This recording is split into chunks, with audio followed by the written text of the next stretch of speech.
నమస్తే welcome to prime 9 come to the point. ఈ రోజు మన కమ్ టు ద పాయింట్ కార్యక్రమంలో మాట్లాడుకునే పాయింట్ ఏమిటి అంటే ప్రసాదంలో విషం కలిపి అలాగే నీళ్లలో విషం కలిపి చంపేయాలి అనుకున్న ఉగ్రవాద రాక్షస కుట్రకి అలాగే నిన్న డిప్యూటీ సీఎం పవన్ కళ్యాణ్ సనాతన ధర్మ పరిరక్షణ బోర్డు ఏర్పాటు చేయవలసిన ఆవశ్యకత ఇప్పుడు వచ్చింది అంటూ చెప్పిన మాటలకి ఉన్న మధ్య సంబంధం ఏమిటి అనేది ఈ రోజు తెలుసుకుందాం. ఇదే మన కమ్ టు ద పాయింట్ కార్యక్రమంలో ఈ రోజు మనం సుదీర్ఘంగా మాట్లాడుకునే పాయింట్. అయితే నవంబర్ 7వ తారీఖు గుజరాత్ ఏటీఎస్ ఏం చేసింది అంటే యాంటీ టెర్రరిజం స్క్వాడ్ ఉగ్రవాద వ్యతిరేక దళం అన్నమాట. ఇది ఏం చేసిందంటే కొంతమంది ఉగ్రవాదులను అరెస్టు చేసింది. అందులో 9వ తారీఖు కొన్ని నివ్వెరపోయే విషయాలను బయటకు తీసుకొచ్చింది. అదేంటి అంటే సయ్యద్ అనే డాక్టర్ ఏం చేశాడు అంటే ఈ దేవాలయాలను టార్గెట్ గా చేసుకొని హిందువులను టార్గెట్ గా చేసుకొని వాళ్ళు తాగే నీళ్లలో కూడా ప్రసాదంలో కూడా విషం కలపాలి, ఆ విషయాన్ని ఏ విధంగా తయారు చేయాలి అన్న విషయంలో సుదీర్ఘంగా ఆలోచించి ఒక కుట్రకి పాల్పడ్డాడట. ఆ కుట్ర ఏమిటి అంటే ఆముదం తయారు చేసే ఆముదపు గింజల నుండి వచ్చిన వ్యర్థాన్ని తీసుకొని దాని నుండి ఒక విషాన్ని తయారు చేశారు. దాన్నే రైజిన్ అంటారంట. ఇది 6000 రెట్లు ఎక్కువగా పవర్ ఉంటుందంట. నార్మల్ విషం కన్నా 6000 రెట్లు ఎక్కువగా ఉంటుందట. రుచి ఉండదట, వాసన కూడా ఉండదట. అంటే సైనైడ్ కన్నా 6000 రెట్లు పవర్ లో ఉంటుందట. 72 గంటలు దాటితే ప్రాణాలే కోల్పోతారట. ఇంకో విషయం ఏంటంటే దీనికి విరుగుడు కూడా లేదట. అంత కక్ష ఎందుకు, అసలు ఏం చేశారు హిందువులు అనే దాని మీద ఈ రోజు మనం మాట్లాడుకుందాం. అయితే అసలు విషయం ఏమిటి అంటే దేవాలయాల్లోకి ప్రవేశించటం అంత తేలిక, దేవాలయాల్లో ప్రసాదంలో విషం కలపటం అంత తేలిక, ఈ వాటర్ ట్యాంకుల్లో విషం కలపడం అనేది అంత తేలిక. ఒక్కసారి ఆలోచించండి.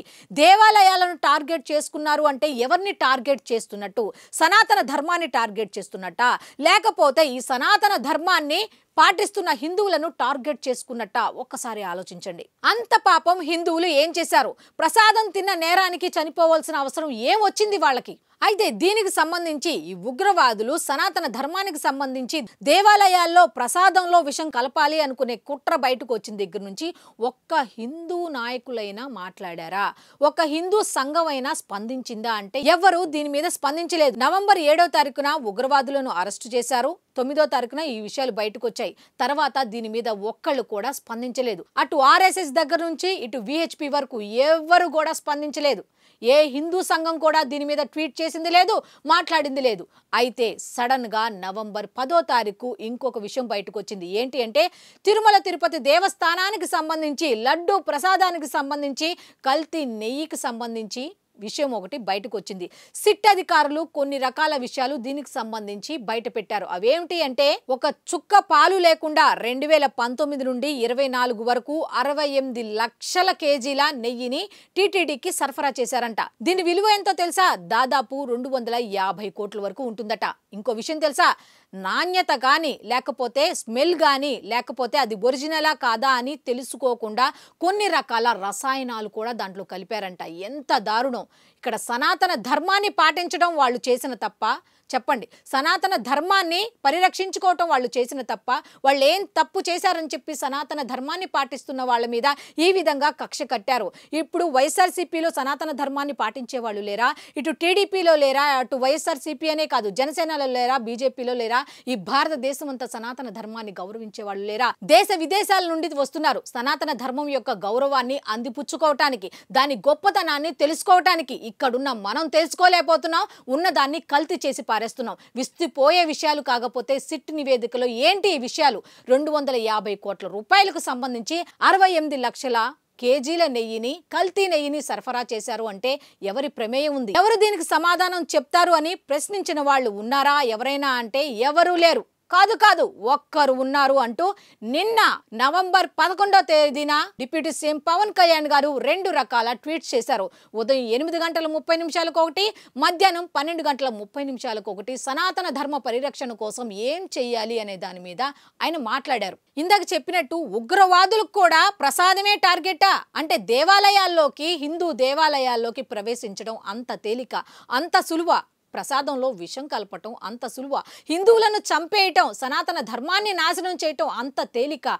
వాళ్ళు విషాన్ని ఎక్కడ ప్రయోగించాలనుకుంటున్నారు? ఆ ప్రసాదాన్ని హిందువులు మాత్రమే తింటారా? ఆ మంచినీళ్లను హిందువులు మాత్రమే త్రాగుతారా? ఒకసారి ఆలోచించండి. ఇది ఒక రకంగా ఎంత భారీ కుట్ర. ఇది గనుక నిజంగా ఆ దేవాలయాలకు ఈ రైజిన్ అనే విషయం గనక దేవాలయాలకు చేరి ఉంటే, వాటర్లో గనక కలిపి ఉంటే ఎంత పెద్ద ప్రమాదం. ఒక్కసారి తలుచుకోండి, ఎంతమంది ప్రాణాలు కోల్పోయేవాళ్ళు. దేశం అంతా అల్లకల్లోలం అయిపోయేది. ఒక్కసారి ఇది చిన్న విషయం కాదు కదా, ఎంత భారీ కుట్ర. మీరు సనాతన ధర్మాన్ని టార్గెట్ చేస్తున్నాము, హిందువులను టార్గెట్ చేస్తున్నాము అనుకుంటున్నారు. కానీ మీరు చేసేదేంటి? మీరు టార్గెట్ చేసేదేంటి? మీరు సాధించేదేంటి అంటే ఎంతో మంది ప్రాణాలను బలి తీసుకోవడమే మీరు సాధించేది. అంతే తప్ప సనాతన ధర్మాన్ని మీలాంటి ఉగ్రవాదులు ఎంతమంది వచ్చినా ఏమీ చేయలేరు అనేది చాలా మంది చెప్తున్న మాట. మాటలకే పరిమితం కాలేదు. డిప్యూటీ సీఎం పవన్ కళ్యాణ్ ముందుకొచ్చారు. దీని మీద సనాతన ధర్మ పరిరక్షణ బోర్డునైతే ఆవశ్యకంగా ఏర్పాటు చేయవలసిన అవసరం ఇప్పుడు ఖచ్చితంగా వచ్చింది అంటూ ఆయన చెప్పుకుంటూ వచ్చారు. అయితే అందరి ఏకాభిప్రాయంతో సనాతన ధర్మ పరిరక్షణ బోర్డును ఏర్పాటు చేయాల్సిన అవసరం ఎంతైనా ఉంది అని ఆయన చెప్పుకుంటూ వచ్చారు. అసలు ఈ సనాతన ధర్మ బోర్డు పరిరక్షణ బోర్డు అంటే ఏమిటి అని చాలా మంది అనుకుంటూ ఉంటారు. ఈ సనాతన ధర్మ పరిరక్షణ బోర్డు మోటో ఏమిటి అంటే ఆలయాలను పరిరక్షించడం, అలాగే సనాతన ధర్మాన్ని పరిరక్షించడమే ముఖ్య కర్తవ్యంగా ఈ బోర్డును అయితే ఖచ్చితంగా ఏర్పాటు చేయాలి అని ఆయన చెప్పడం జరిగింది. సనాతన ధర్మం అనేది అత్యంత పురాతనమైనది. ఎప్పటికీ నవీకరణ జరిగే నాగరికతల్లో ఇది ఒకటి. హిందువుల విశ్వాసాలను గౌరవించడం, రక్షించడం అనేది ఈ సనాతన బోర్డు యొక్క, సనాతన ధర్మ పరిరక్షణ బోర్డు యొక్క ముఖ్య లక్ష్యం. అయితే ఇది ఆయన చెప్పేది అంటే కేవలం చాలా మంది చెప్తున్న మాట ఏమిటి అంటే ఈ తిరుమల లడ్డూ ప్రసాదానికి సంబంధించి, తిరుమల ప్రసాదానికి కల్తీ నెయ్యికి సంబంధించి మాత్రమే ఆయన మాట్లాడుతున్నారని చాలా మంది అనుకుంటున్నారు. కాదు కాదు, ఇది కేవలం ఒక లడ్డు, తిరుమల తిరుపతి దేవస్థానానికి సంబంధించిన లడ్డు ప్రసాదానికి సంబంధించిన కల్తీ నెయ్యికి సంబంధించిన విషయం మాత్రమే కాదు. ఇది ఏమిటి అంటే ఈ రైజిన్ గనక ప్రసాదంలో కలిసి ఉంటే ఎంతమంది ప్రాణాలు కోల్పోయేవాళ్ళు, వాటర్లో కలిసి ఉంటే ఎంతమంది ప్రాణాలు కోల్పోయేవాళ్ళు ఒక్కసారి ఆలోచించుకోండి. అయితే వివరాల్లోకి వెళ్తే ఢిల్లీ, హర్యానా, మహారాష్ట్ర అట్లాగే కేరళ ఇవి మాత్రం ఉన్నాయి. కానీ దాంట్లో ఆంధ్రప్రదేశ్ ఉండొచ్చు, తెలంగాణ ఉండొచ్చు, ఫేమస్ అయిన దేవాలయాలు ఇంకా ఉండొచ్చు. ఈ ప్రసాదం కనుక అక్కడికి చేరి ఉంటే ఎంతమంది ప్రాణాలు కోల్పోయేవాళ్ళు. అక్కడ హిందువులే, ఇక్కడ హిందువులే ఉంటారు. కాబట్టి ప్రాణాలు కోల్పోతే ఎవరు ఇస్తారు? ఒకసారి ఆలోచించండి. ఒక్కసారి ఇది చిన్న విషయమా? చాలా మంది అనుకున్నట్టుగా ఇందాక చెప్పినట్టు ఇది కేవలం తిరుమల తిరుపతి దేవస్థానం లడ్డు ప్రసాదం కల్తీ నెయ్యికి సంబంధించింది కాదు.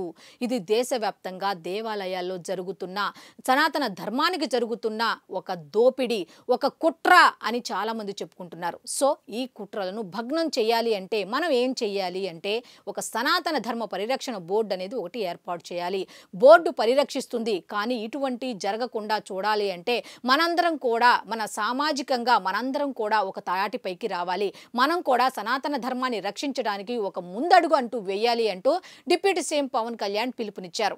అయితే ఆయన చెప్తున్న ఒకే ఒక మాట ఏంటో తెలుసా? దేశంలో ప్రతి ఆలయంలో కూడా ప్రజలు గాని, జనం గాని, ఇంకా దేవాలయాలకు సంబంధించిన అధికారులు గాని, అలాగే సమాజం కానీ ముందుకు రావాలి. వాళ్ళు కూడా భాగస్వామ్యం అవ్వాలి. అప్పుడే దేవాలయాల్లో ఇటువంటి సంఘటనలు జరగకుండా ఉంటాయి. ఆ రోజు ఖచ్చితంగా వస్తుంది అనేది నా నమ్మకం. అంతేకాకుండా దానికి నేను బాధ్యత తీసుకుంటా అంటూ ముందుకొచ్చారు. అయితే ఆయన నిన్న ఈ సిట్ ఇచ్చిన నివేదికల ఆధారంగా ఒక 4 ప్రశ్నలైతే సంధించారు. ఫస్ట్ ప్రశ్న, బ్లాక్ లిస్ట్ లో ఉన్న ఈ బోలే బాబా డైరీకి మీరు కాంట్రాక్టు ఎలా ఇచ్చారు, ఎందుకు ఇచ్చారు? దీనిపై వైవి సుబ్బారెడ్డి గారు మీరు స్పందిస్తారా? లేకపోతే అన్నిటికీ ముందుంచి తిరుమల తిరుపతిని ప్రతి విషయంలో లాక్కొచ్చే భూమన కరుణాకర్ రెడ్డి గారు స్పందిస్తారా దీనిపై అంటూ ఆయన ప్రశ్నించారు. మీరెవ్వరూ కాకపోతే మిమ్మల్ని నడిపించే వాళ్ళు ఎవరైనా, అధ్యక్షులు వారు ఎవరివ్వండి, మిమ్మల్ని నడిపించే వాళ్ళు ఎవరైనా సరే, ఎవరైనా దీనికి స్పందిస్తారా అంటూ ఆయన క్వశ్చన్స్ చేయడం జరిగింది. అయితే ఎవరు వస్తారు ఆన్సర్ ఇవ్వటానికి అంటే ఎవరికి వాళ్ళు మేము కాదు, మేము కాదు, మేము కాదు, అధిష్టానం మేరకు మేము చేశామని కొంతమంది చెప్తుంటే మాకు ఏ సంబంధం లేదని కొంతమంది చెప్తున్నారు. ఏటు తిరిగి ఎక్కడ పడ్డారు అంటే సనాతన ధర్మం మీద పడ్డారు. మొత్తం కలిసి సనాతన ధర్మాన్ని నాశనం చేయాలి అన్న ఉద్దేశంతో ముందుకు వచ్చారు. ఇలాంటి వాళ్ళు ఎంతమంది ముందుకు వచ్చినా సనాతన ధర్మాన్ని ఎవరు టచ్ చేయలేరు అని చెప్పిన ఒకే ఒక వ్యక్తి ఎవరు అంటే డిప్యూటీ సీఎం పవన్ కళ్యాణ్. ఆయన చెప్తున్న మాట ఒక్కటే, ఒక సనాతన బోర్డు అంటే సనాతన ధర్మ పరిరక్షణ బోర్డు వల్ల మాత్రమే కాదు, సామాజికంగా కూడా అందరూ అలర్ట్గా ఉండాలి, మీరు కూడా సనాతన ధర్మ పరిరక్షణకు పాటుపడాలి అంటూ ఆయన పిలుపునిచ్చారు. సో ఇది ఈనాటి కమ్ టు ద పాయింట్ కార్యక్రమం. మళ్ళీ రేపటి కమ్ టు ద పాయింట్ కార్యక్రమంలో కలుసుకుందాం. అంతవరకు సెలవు, నమస్కారం.